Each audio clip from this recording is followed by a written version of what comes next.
Good evening, welcome. I'm John. I'm the event director at Literati Bookstore. We're so pleased to welcome Nicole Perlroth in support of This Is How They Tell Me the World Ends in conversation tonight with Glenn Crayman. First, a quick overview of webinars for those of you who are just joining us. The chat is closed, but you may want to keep the chat window open during the event. So I will be dropping links to purchase This Is How They Tell Me the World Ends from Literati. There's also a link to purchase books if you're watching us later in the description below if you're watching us on YouTube. And of course, if you're watching live, you can submit questions for the Q&A using the Q&A feature available to you in the webinar, either at the top or the bottom of your screen at any time. And I will read a selection at the conclusion of Glenn and Nicole's conversation. As a reminder, you can shop for more books at literatibookstore.com for curbside pickup if you live in Southeast Michigan, the greater Ann Arbor area, or to have shipped to your home anywhere in the United States. And in lieu of a book purchase, we'd also ask that you consider a $5 donation to sustain our virtual programming. So whether you'd like to think of that as this week's or this month's or this year's subscription to our programming, you can make donations at literatibookstore.com/donation. Otherwise, we simply thank you for your attendance this evening or this morning or this afternoon, depending on when and where in the world you may be joining us from. I now introduce tonight's author and moderator. Nicole Perlroth is an award-winning cybersecurity journalist for the New York Times, where her work has been optioned for both film and television. She is a regular lecturer at the Stanford Graduate School of Business and a graduate of Princeton University and Stanford University. She lives with her family in the Bay Area, but increasingly prefers life off the grid in their cabin in the woods. And Glenn Crayman has been the editor for the New York Times for more than a quarter century.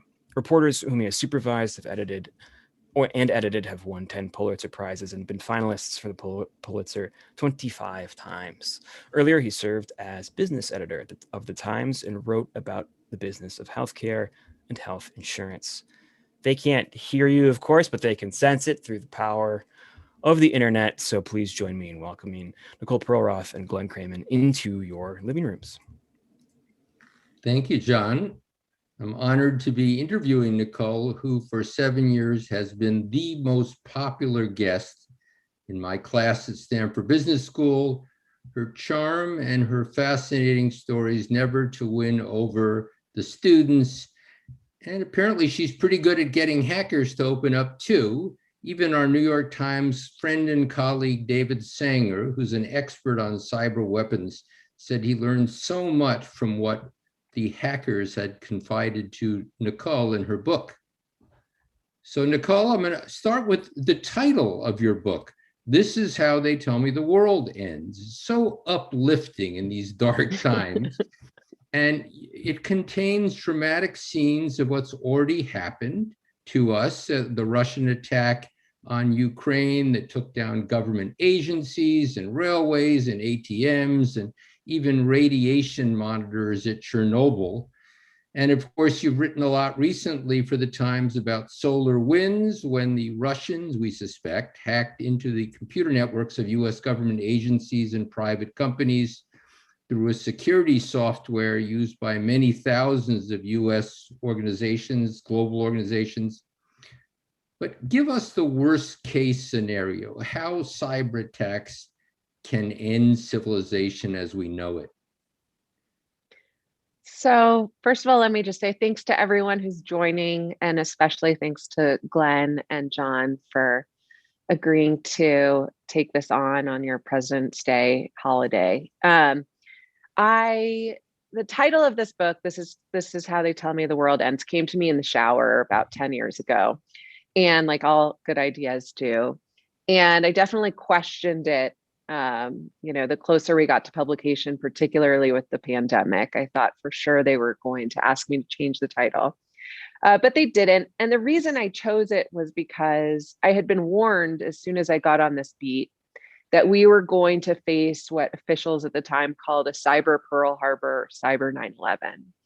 And it was almost comical. I would always ask them, okay, if this is going to happen, how long until that happens? And almost universally, they all had the same answer, which was 18 to 24 months.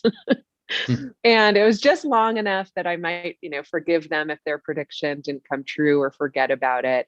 And just short enough to add some urgency to their warnings.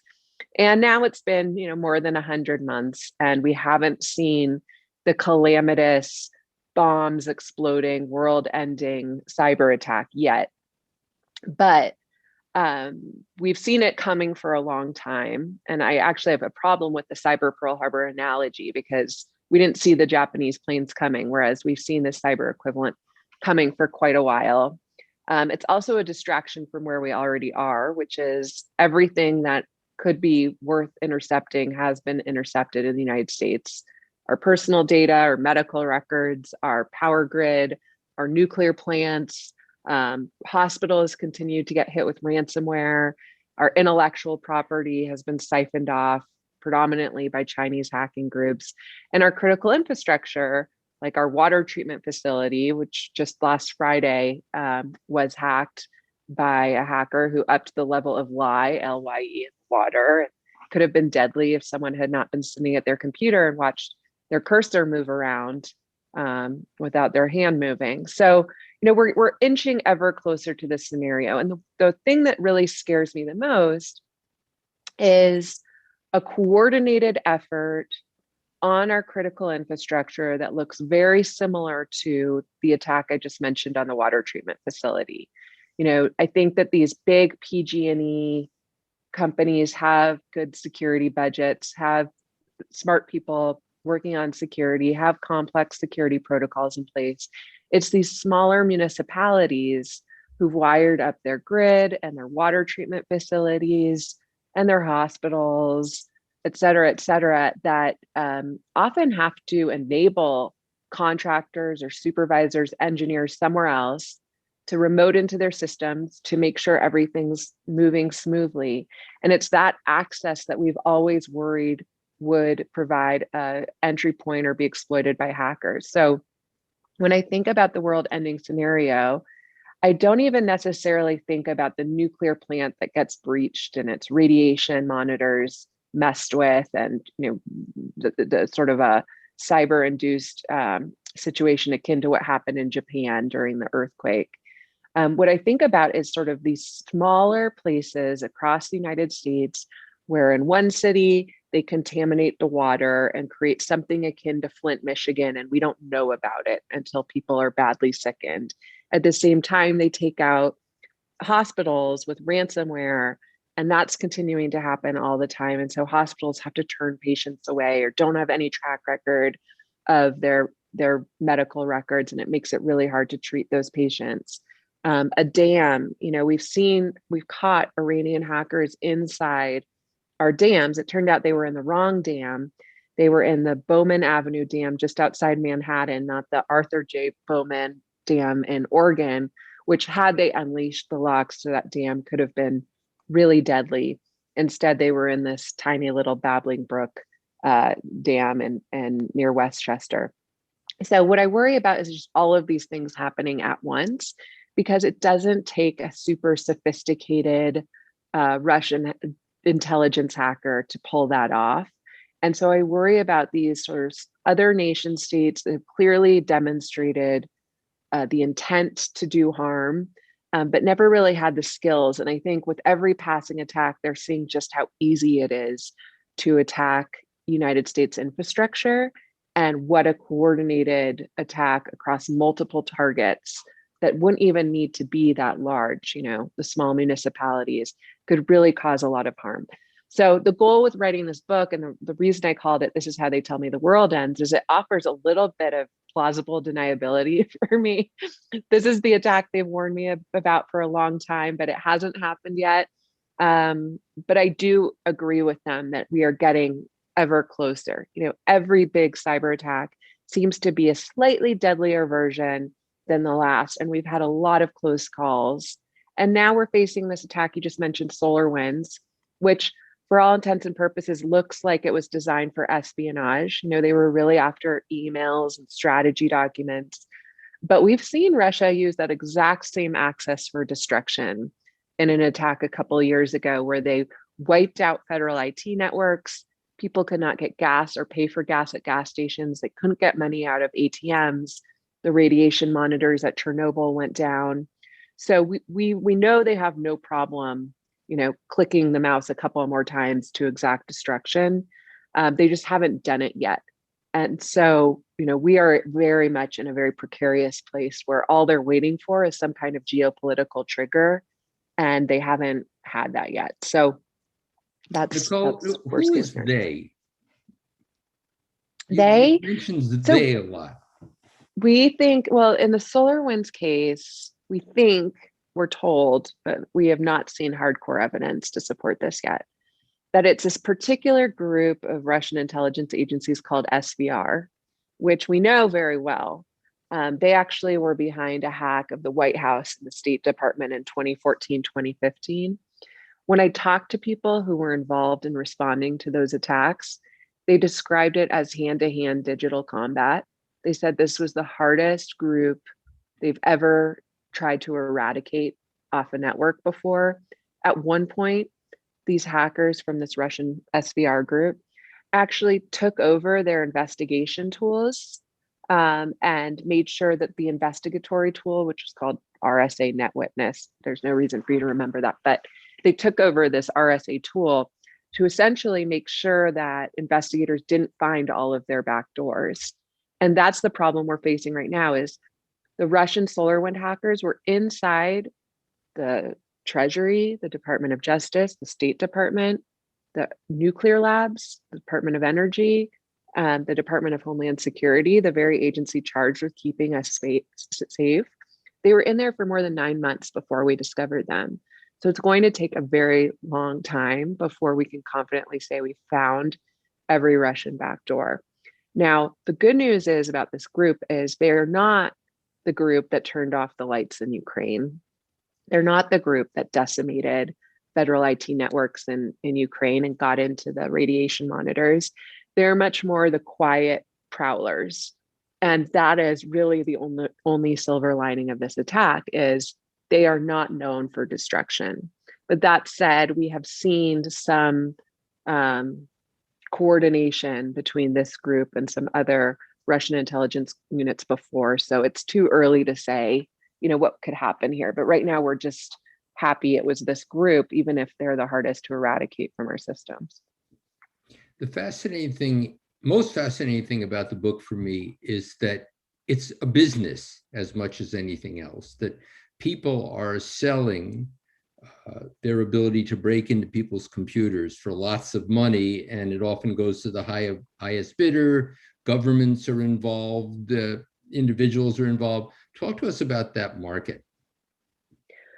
Yeah, so I really wanted to explore the incentives here because I think ultimately, especially in the United States, it's going to end up being a course correction on incentives that gets us out of this mess.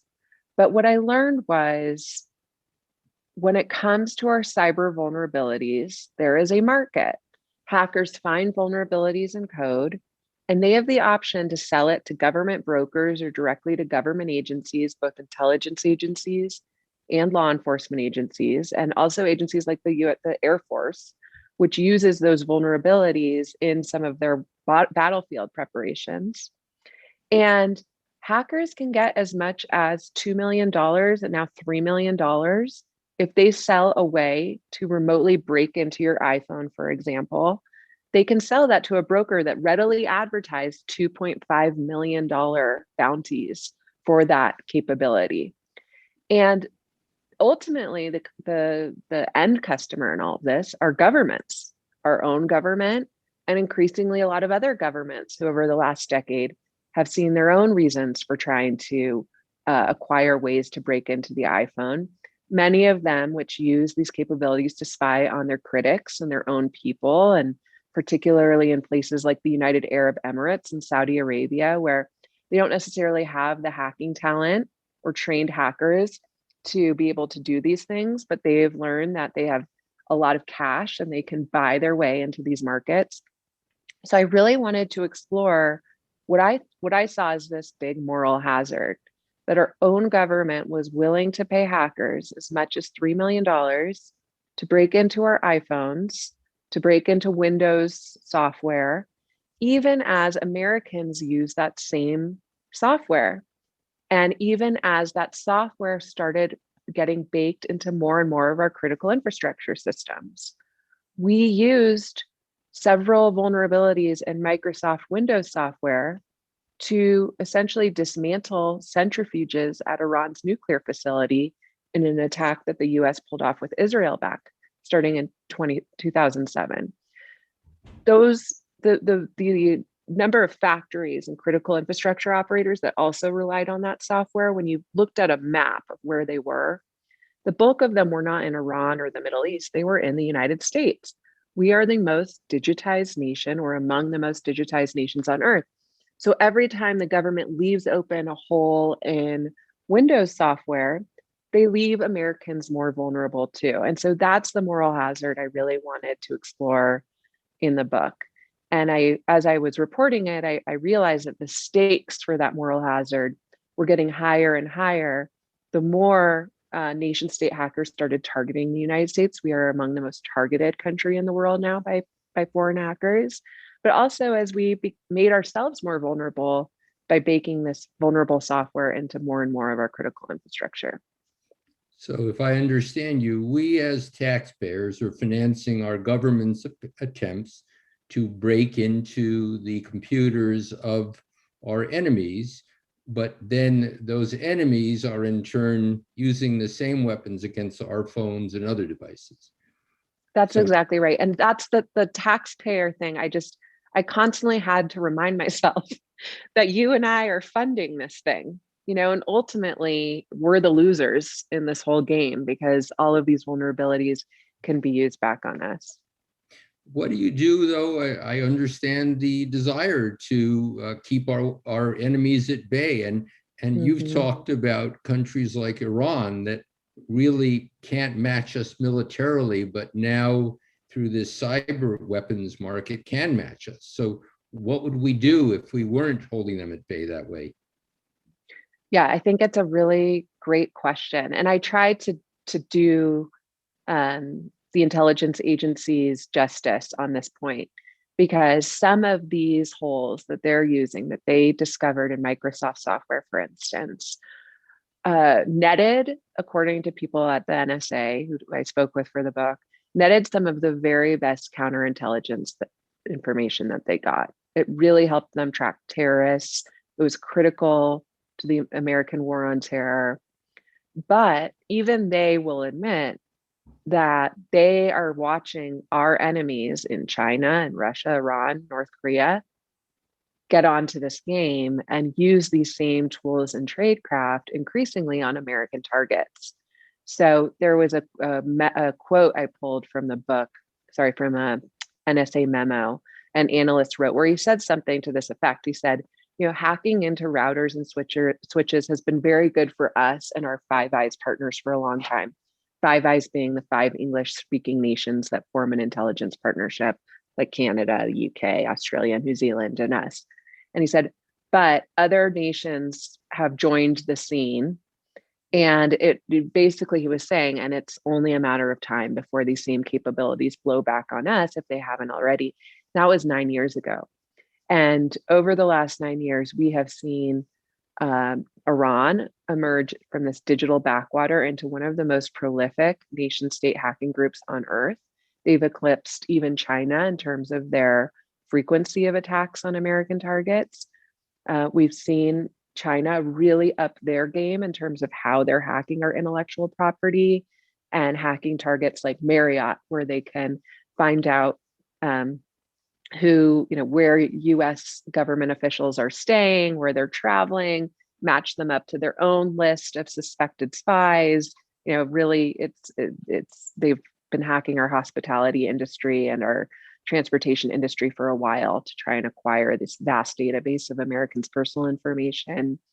Russia continues to demonstrate that it definitely has the best skills in this game increasingly, besides us, and are, inside our federal IT networks as we speak. That is happening right now. So in other words, we could defend the fact that we were leaving these open when only we had the skills to find these holes and exploit them for counterintelligence and other purposes. Now those same holes are critical to other nation states' operations, many of which are aimed at us. And so that's the issue I wanted to raise with the book. And I don't even have a very neat answer. Does this mean we need to patch every hole we find? I don't know. But I think at least people need to be aware that there is a market for these holes, that governments are not regulators in this market, they are the clients. And we should be having much more educated conversations as Americans about whether we want to continue to fund our own vulnerability. If it means that we get the next Ayman al-Zawahiri or the next Bin Laden, is that worth it, considering how many attacks are hitting our systems as we speak? Sounds like the nuclear arms race 60 years ago.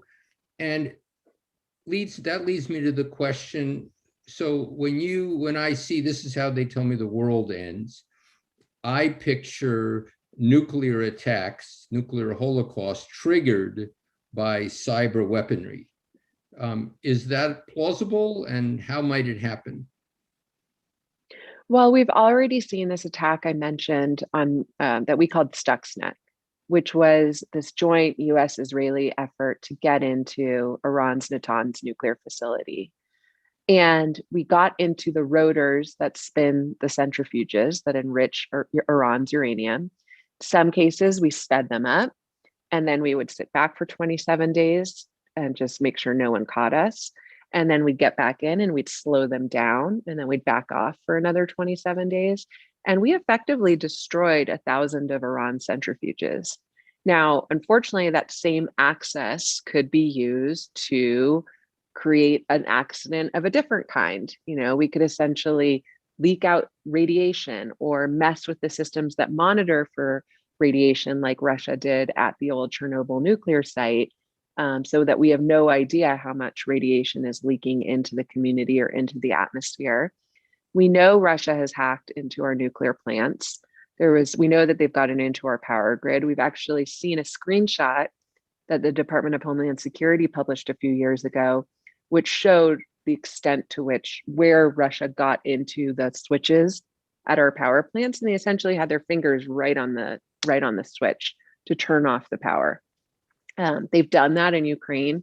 They switched off the power twice, once in Western Ukraine right around Christmas Eve when it was freezing, and they shut it off for 6 hours. They even went to the distribution center and turned off the lights there too, so that anyone trying to get the power back on would be fumbling around in the dark. And when I went to Ukraine to meet with people who responded to those incidents, what they said to me was, Russia turned off our lights for 6 hours. It was not a huge deal, but it was very clear to those of us who were doing forensics on those attacks that they were testing out tools for some future event, and that we were not the ultimate target, you are. And if they turn off the power here for a couple hours, so be it. No one's going to die. But if they do that to you, or they coordinate those attacks and pull some pretty interesting targets and some pretty interesting places at the right time, say turning off the power to hospitals in the middle of a pandemic, it will be deadly for you. So please watch what they have done here and learn from it, and think about how you're plugging in your critical infrastructure. Because if it happens here, we're just not that wired up. But if it happens to you, it would be a lot worse. And so that story essentially became the prologue of my book. So another creepy line for me, and I think it's important to bring this home because cyber attacks often do seem remote, was that a Tesla has more lines of code than a fighter jet. So play with that for a second. What does that mean? Why should I be concerned? Well, back in the day, for the book, I really go back to the 80s when we discovered a Russian attack on our typewriters at the embassy. The Russians had pretty brilliantly planted this little magnetometer, I never know how to pronounce this, in the back of a typewriter, and it was measuring the slightest disturbance in the Earth's magnetic field. And then next to it was a little electronic unit that would catalog each disturbance and send it to a radio listening unit that was buried in the embassy's chimney. And once we discovered that tiny implant, it really opened up the NSA's eyes to what kind of exploitation and intelligence could be got by getting into these machines themselves. And at that time, what the people who led these exploitation programs at the NSA knew and told me for the book was they would design these experiments at the NSA where they would look at programs with 3,000 lines of code. And they would assign the NSA's best engineers to look at these programs and see if they could find this implant that they'd put in 3,000 lines of code. And no one found it. And that was, decades ago, it was 3,000 lines of code. Now, the average Tesla or high-end car has 100 million lines of code. And that is for navigation, it's for streaming, it's for the driverless car, automated driving capabilities. But the point there is try finding a needle in a haystack of 100 million lines of code when the nation's top hackers couldn't find it in 3,000 lines of code. And instead of doing anything about that, we have just used it for espionage, our espionage advantage. We plant implants in programs with millions of lines of code, and for the most part, no one ever finds them.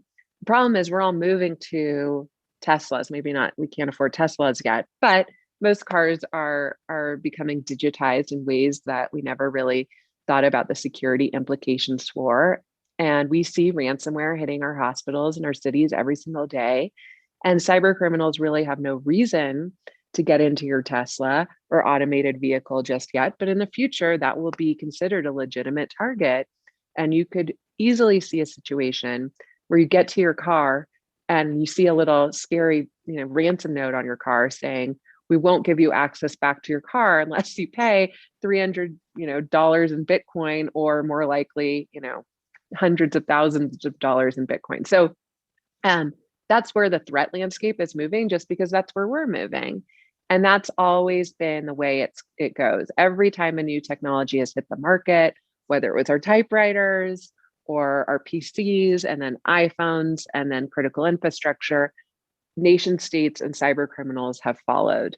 And they are not after our cars just yet, at least that we know. We've only seen one hack of a Jeep, and it was by white hat hackers. But clearly the proof of concept is there. And the more we all migrate to electric cars, it's likely that cyber criminals will move there too. The lesson here then is hold on to your clunker, I think, because it doesn't have that much code. But so again, I'm picturing you don't, instead of using a fighter jet to knock someone off, a very sophisticated weapon, you just wire the car, you just break into the car electronically and then steer it off the road. Is that possible too? Yes, that's what happened with this proof of concept hack. Charlie Miller, who's in the book, I call him 0 Day Charlie, and I wrote a whole chapter about him, but he and another hacker were able to find ways into a Jeep. They sent a reporter out on the road with a camera, and they started messing with his steering and with his brakes and his radio, and essentially drove him off the road. And that's entirely possible. And it caused a huge recall of Jeeps that year. And so now let's talk about the money part of it, the ransomware, because I think at least some of our audience have had their computers or whatever hijacked. Talk to us about the market for ransomware and how it's expanding. So back in 2012, I wrote this story for the New York Times saying, well, there's this thing called ransomware. It's hitting computers in Poland, and people are getting charged $300 to have to get their data back. Well, that seems almost quaint now, because now ransomware is targeting whole cities. We've seen it in Baltimore, we've seen it in New Orleans, we've seen it in these smaller towns and municipalities, and increasingly our hospitals. And what happens is they come in, they hijack your data, and they say, pay us, X amount in Bitcoin, and we'll give you your data back. And the amount that they're demanding in Bitcoin these days, in a lot of cases, is in the millions of dollars. And it's so hard to recover your data, and often the cost of rebuilding all your systems and data back from scratch is more expensive than the cost to pay these $1 million ransoms. So cyber insurance providers over the last couple of years have actually been encouraging victims to pay. And then all that money goes back to these ransomware groups and allows them to do the bigger, big game hunting hacks that we've seen on some of our hospitals. But this is really starting to touch people in a very visceral way. So just a couple of months ago, I did a story with Ellen Berry, who's our New England bureau chief, about a ransomware attack on a Vermont hospital. And, yes, doctors could still see patients, but among the things they had wiped out was people's chemotherapy protocols. So those are really complicated protocols. And when people were showing up for their chemo treatments, there was no record of what they had already been given and what they still needed to get. There was just sort of this blinking light on their medical devices. And in that case, I think the hospital ended up opting not to pay. And I think that's been cleaned up since then. But it was just a very visceral case of what it actually means for a hospital to come under ransomware attack. In other cases, we saw North Korea ransomware some hospitals in the UK, and they were turning people away from the emergency rooms and canceling operations and that kind of thing.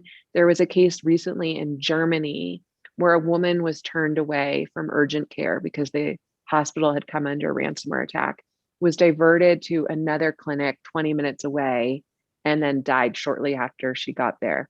Now, ultimately, the forensics and autopsy showed she would have died anyway, but it was the first time that it appeared a ransomware had actually caused a death. And in the end, it doesn't look like that was the case, but who knows, really.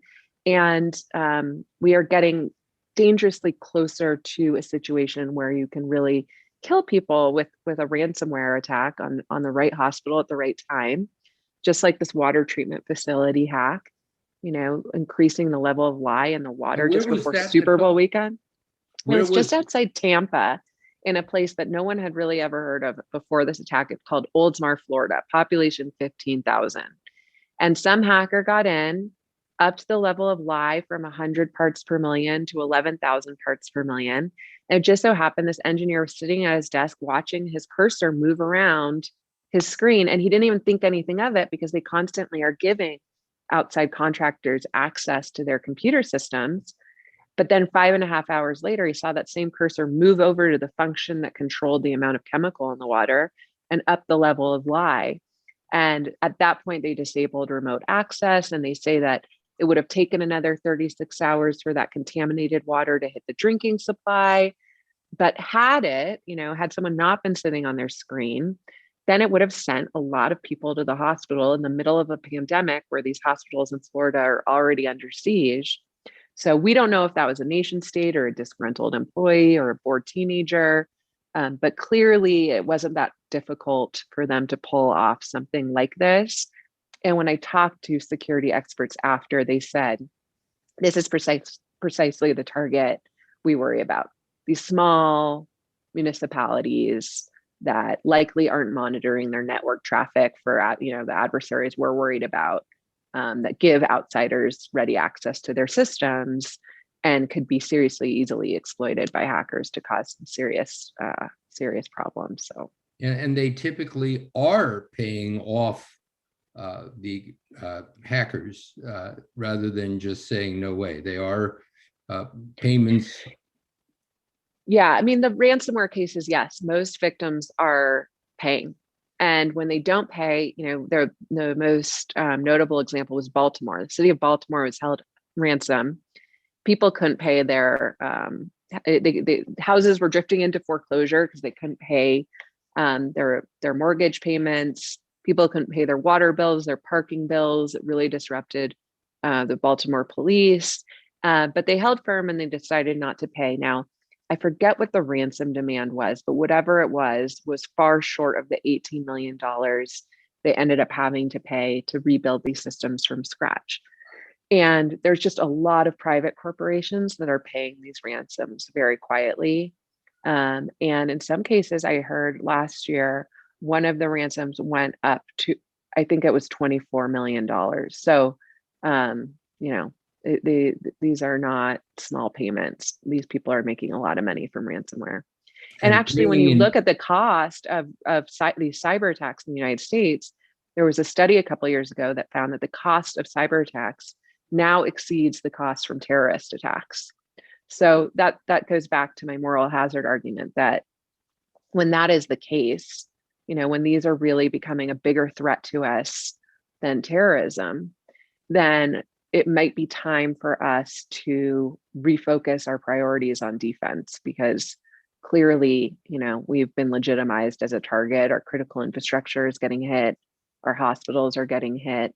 Our intellectual property has been carted out the door. The future of our country really rests on whether we can come up with an adequate cyber defense. That's the big picture thought of this book. So when you pay in Bitcoin, you typically can't find the culprits, right? Yeah, and we know a little bit about these groups. There was one group called Trickbot in Russia that they basically hack into any systems that have any kind of vulnerabilities at all. And then they sell that access to other groups of cyber criminals. It's a very sophisticated dark web economy. And we only know they're Russian because their code actually looks to see if your computer has Cyrillic keyboard language settings. And if it finds that you do, it won't attack you. No. And that is one of the clearest indications where these are coming from. So just ahead of the election last year, one of the deepest concerns at the Department of Homeland Security's cybersecurity agency, CISA, was that these cyber criminals would use the election as a chance to deploy ransomware, that they would, basically delay the casting of ballots or make it difficult for these poll watchers or people working at these voting precincts to check you in. And it could have potentially disenfranchised people in these critical swing states. So one of the things that happened was the Pentagon Cyber Command actually went and hacked into Trickbot and hacked into their command and control center and sent these computers into a just constant loop where they were just dialing themselves over and over again. So cyber criminals couldn't reach their computer. It'd be like you trying to call me, except I'm just sitting there calling myself over and over again, so I don't get your call. And then subsequently, Microsoft actually went to court and basically was able to take control of some of these command and control operations just ahead of the election, because they were so worried that these systems would be used ahead of the 2020 election. So what happened next was revenge. It did hobble these Trickbot operators and ransomware groups, but what we saw next was they came after our hospitals. There was actually some communication that got picked up on the dark web among these cyber criminals saying, here is a list of 400 hospitals in the United States we plan to target, and we expect panic. And sure enough, over the next few weeks, we started seeing one hospital after another get held up with ransomware. And this was in the middle of the pandemic. So you are, this is a very strange beat to cover. You have had your laptop, shall we say, discovered in Argentina. Talk about that for a second. Yeah, I mean, a lot of people knew I was working on this book, and some funny things happened while I was reporting it. I went down to Argentina to this hacking conference to speak with hackers in Argentina who are selling these holes, these zero-day exploits, we call them, to governments, to understand who they would and would not sell these things to, and in what kind of software they were willing to sell them in. And while I was there at the conference, I came back to my room one night and the door was open.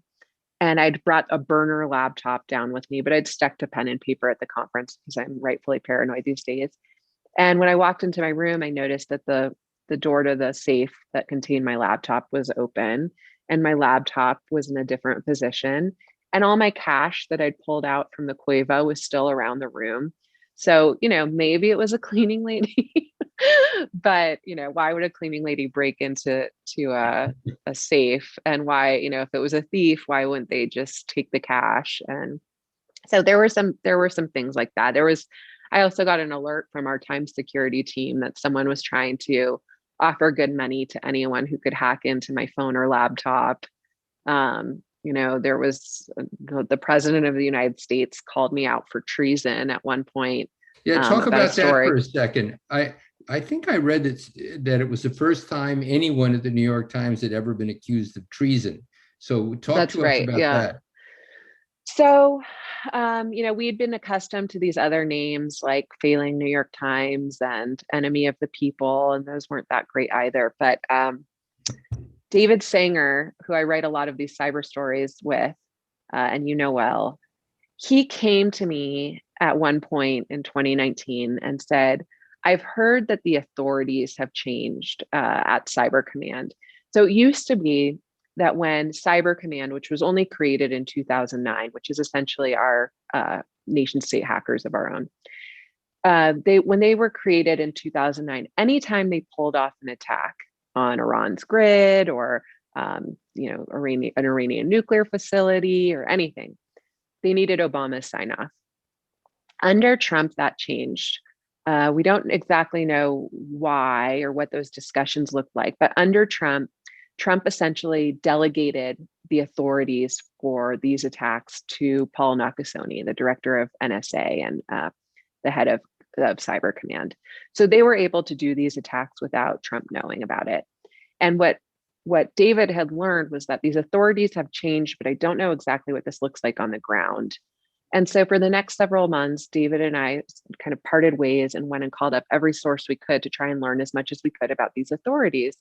And what we learned was, yes, the authorities had changed, and the US, that Cyber Command was basically using its new authorities to hack into the Russian grid, partly as a response to the attacks we were seeing on our grid from Russian hackers, and also partly as a response to the 2016 election interference. And what we learned was that not only did they not need Trump's approval, they'd gone out of their way not to brief Trump on these attacks because they were so worried that he would tip off Russia or counterman the attacks because of his very odd relationship with Vladimir Putin. So we published this story, and David actually called up the spokesman at the National Security Council and said, here's what we have. We know that you're hacking into the Russian grid. We know that Trump wasn't briefed on this. We plan to publish this. And usually, as you know, when we do these things, there's often a heated negotiation or conversation. And sometimes the government has told us we'll have blood on our hands if we publish this, and we think about that and take that into account. And in this case, they said, oh, no, we have no problems with you publishing this. Go ahead. And we think part of it was because we wanted to make a loud show of our efforts to hack into the Russian grid, because it was sort of this mutually assured deterrent strategy, that we wanted the Russians to let Putin know, if you're going to hack into our grid, we will hack into yours. If you turn the lights off here, we will turn around and turn the lights off there. So they said, no, we have no problem with this. But of course, the story publishes and includes this paragraph that says, officials have gone out of their way not to brief the president on these attacks for fear that he would countermand them. So I think that's the graph that Trump read. And I was out on a bike ride one day, and David, I think, was out to dinner when we both got pinged by our lawyers at the time saying, you might want to look at the president's Twitter feed. And he called the story, I think it was a virtual act of treason. And it was the first time anyone, the president had called anyone at the Times, or I think even a journalist at that point, out for treason, used the T word. So to his eternal credit, our publisher, A.G. Sulzberger, immediately put out an op-ed in the Wall Street Journal saying, once you get to treason, what's the next step here? how far is the president willing to take this language? And, David and I have compared notes on this. And, besides some Twitter harassment over the next few days, I didn't really feel the impact of the president's words. But, we worried about, and the AG rightfully worried about what that kind of language, what kind of message that would send to allies of ours, even, adversaries too, allies who don't have the same human rights track records as we do in Mexico, in the United Arab Emirates, and in Egypt, where actually we learned from one of our colleagues that who had written this excellent profile of this Italian graduate student who had been murdered and dumped on the side of the highway by Egyptian police because they believed he was a spy, and he wasn't.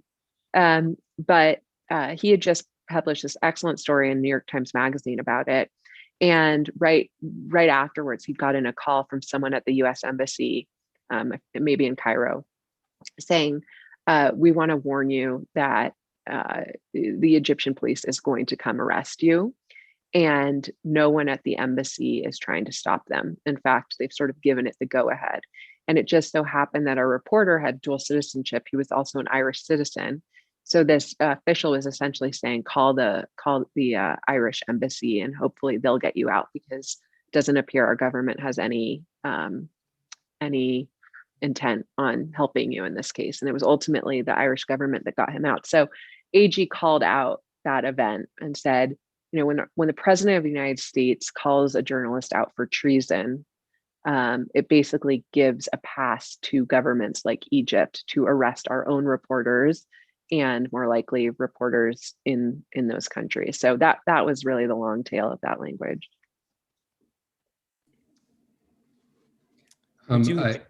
John, did you want to break in? Yes, we've got a couple questions from the audience that I'd like to get to before we wrap up. But thank you, Glenn and Nicole, for such a wide-ranging and fascinating conversation so far.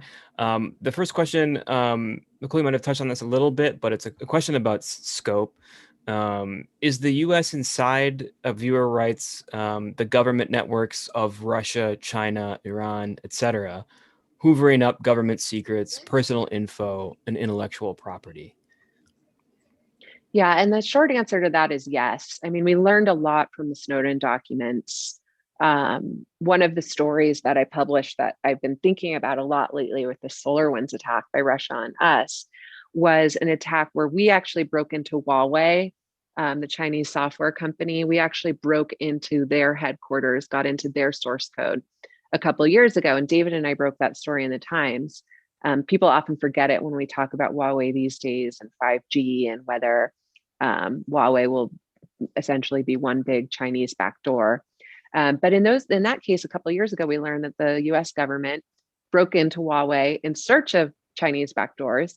And while they were inside, said, oh, a lot of our adversaries in countries that we don't easily get a good look at, like North Korea, use Huawei software. Why don't we use this as a conduit for our own espionage operations? And we did. And that is essentially what Russia has done with SolarWinds software. It was a Texas IT company that's used in a lot of our government agencies and more than 400 of the Fortune 500. And they use that software as a conduit for their attack, which really puts us in an interesting predicament in terms of how we want to respond, because how do you respond to an attack that you yourselves do to foreign governments all the time? I don't think we want to get in the position of calling that an act of war, because then others could turn around and call what we do to them an act of war. And so it really is going to be very interesting to see not only how the Biden administration responds, but if there is a deterrent strategy. Is there a deterrent strategy for some of these attacks? How do you disincentivize a government from pulling off the same attacks that you yourself have been doing for decades quite successfully? So we're really in between a rock and a hard place on this one. And we have one more question related to your last story, perhaps. Were you ever in danger, and what did you do about it? What is your personal strategy as a journalist for coping with danger? So Glenn and I have a mutual friend. His name's Phil Taubman, and he was the Moscow bureau chief at the Times during the Cold War.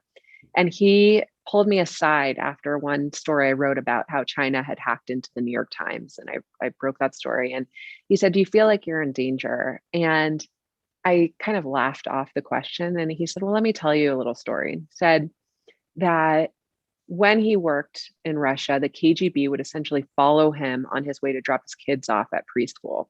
And they would make a really big, loud show of it, but they never did anything. And he said, "I think it's because when you work at the New York Times, you can count on the fact that you have some invisible armor. You know, that if someone did anything to you and put you really in physical harm, it would be an international incident." So he said, "I hope you can take comfort in that too. You should anticipate that people are constantly trying to read your communications, and sometimes they might make a loud show of it, but you should, be aware that you also might have this invisible armor."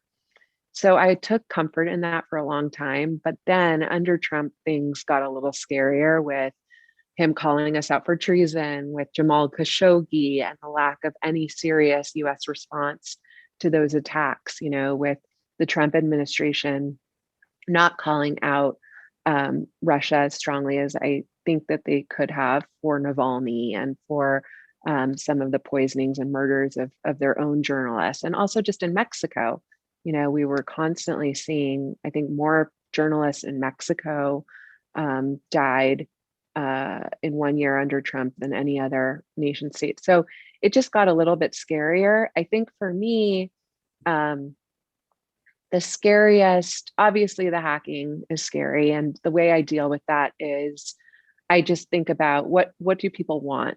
Why would they want to hack me? Well, they might want to scare me. But more likely they're after my sources. So I'm really careful about my source communications. I use Signal, the encrypted messaging app, for most of my communications with sources. I used to have this standing dim sum appointment with one of my really good sources where we would never email each other. We would just show up to this dim sum place on the first Tuesday of every month and leave our devices at home. But even then, it gets harder and harder as you start driving these cars that have software baked in and GPS capabilities baked in. So you're never going to be 100% secure. So you just kind of do the best you can. I also just don't put anything in email that, if hacked, could look really bad, out of context. But unfortunately, I just have to think that someone is reading my email and trying to look at my photos. And right now I'm in Lake Tahoe, and our house doesn't have an Alexa, and we don't have Google Home, and we don't have a smart fridge, and we don't have a baby monitor that I can access from my phone. So, and that's all on purpose, because we wanted somewhere to go where we felt like we didn't have to be looking over our shoulders all the time.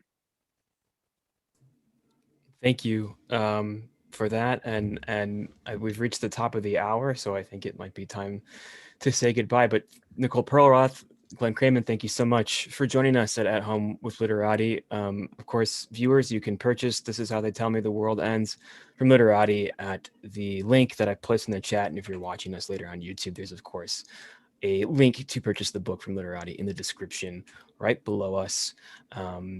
Glenn and Nicole, we hope you continue to stay safe and be well, and hope to one day have you in the bookstore. Until then, take care. And to all of our viewers, thank you so much for joining us as well. We hope you continue to stay safe and be well, and we look forward to seeing you at the next event. So good night, everybody. Thanks so much, John. Thanks, Glenn. Take care, all.